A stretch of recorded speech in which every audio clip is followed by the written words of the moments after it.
Hey, welcome to A Foreigner in the Philippines. Well, we're in on our little series of questions which come, these are the most frequently asked questions that we get and see subjects that are being dealt with just generally, and they're all to do with marrying a Filipina.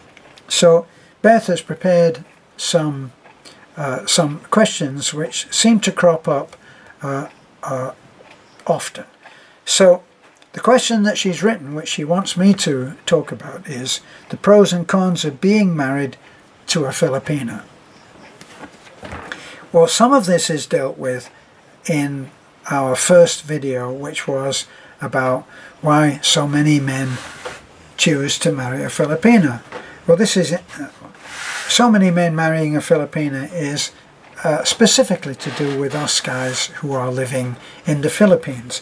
But the Filipino dating sites are very popular, and so it can be construed from that there are pros and cons of being married to a Filipina. Now, the first thing that you have to be aware of is that you're marrying somebody of a very different culture.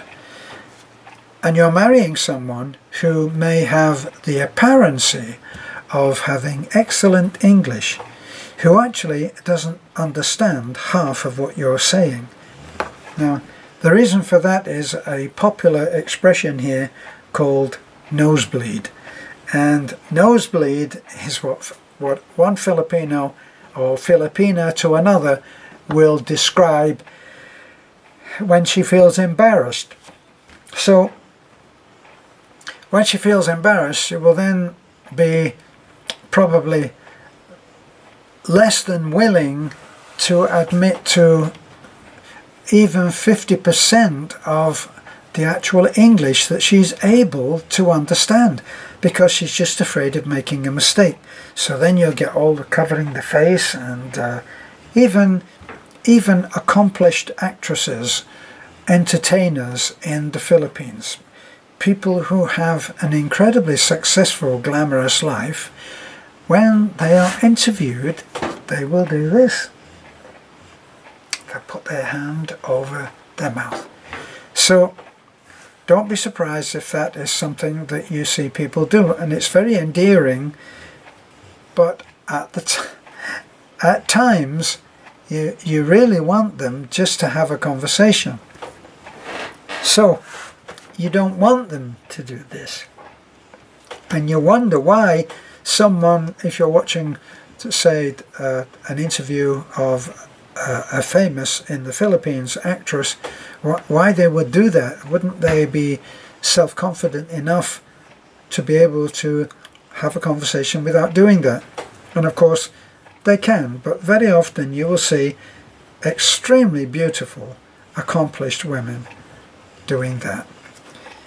Now, what's one of the other aspects of this is what I already touched on, and that is the language. And the problem with being in the Philippines is that there's not a whole lot of incentive to learn their language. And the reason for that is that even little kids in the street know some English. And so you can go out during the day by yourself, totally without any Filipino support on your arm, and you can get through the day. You can go to a store and you can buy stuff. You can talk to someone about computers. You can talk to someone about a phone. You can have it described to you. You can have a salesperson who will know what they're talking about. A lot of the time, if you go into, say, having said that, if you go into, say, a supermarket and you go and you look for honey, if they're not quite sure what you're talking about, rather than suffer a nosebleed and make a mistake and be embarrassed, they'll say, "Oh, sorry, we're out of stock." Now, if you then after this has happened a few times, and then you walk around, and during walking around you see what you asked for, well, there's a whole shelf of honey there. So if you're fresh out to the Philippines, you'll storm off, find the guy who said out of stock, and say, what the heck are you talking about? There's a whole shelf around there. I'm telling you this for your information. After a while, you'll see that that's not the way to go. But that brings in another situation that you will have, where rather than tell you something that they think that you might be embarrassed, surprised, annoyed, angry at, they'll tell you something that's not true. Now, one of the phrases that you need to learn, which will be your what can we call it, your little arsenal of words which you can pull out of the bag, and that will be but.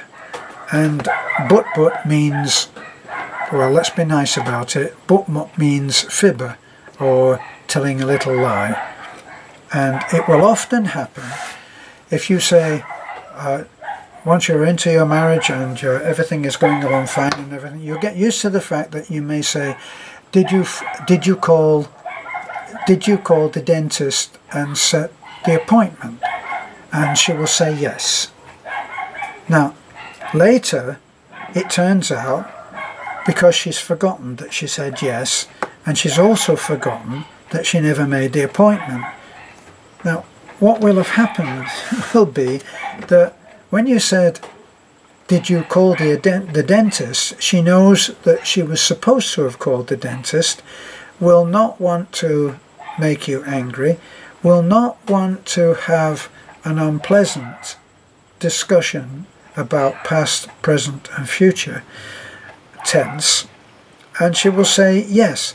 Her intention being, as soon as you walk out the door, she will pick up the phone and make the appointment. That for her will be yes. So you will learn to field this kind of misunderstanding without upset, because one of the things about being in the West is that you say things based on their importance. You would say, no, not yet, because it really isn't that important that she didn't make the call, but she might consider so, and so she would tell a little lie. So, let me see, I have to change the battery. And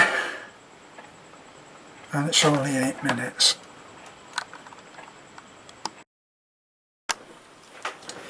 So you really could go on and on about all of the tiny little things that will make a difference in your relationship with your Filipino wife. But the important things are that you are willing to change, especially if you come to this country. If you come to the Philippines, then you will be the one to change, simply because everything that holds your wife into being pure Filipina will be here. Now, in the case of where you go to America, or you take her to America, then all of the influences will be on having her change, and she will. What you have to hope for is that she will not adopt the worst, what can we say, the worst characteristics of being in the West, that of becoming very materialistic, because even though Filipinas and Filipinos alike really desire the material things, I know this sounds like a contradiction, but they're not materialistic, and that's something that you would hope will stay with you. So this is all from me. Thanks very much for watching this, and on to the next video. Bye for now.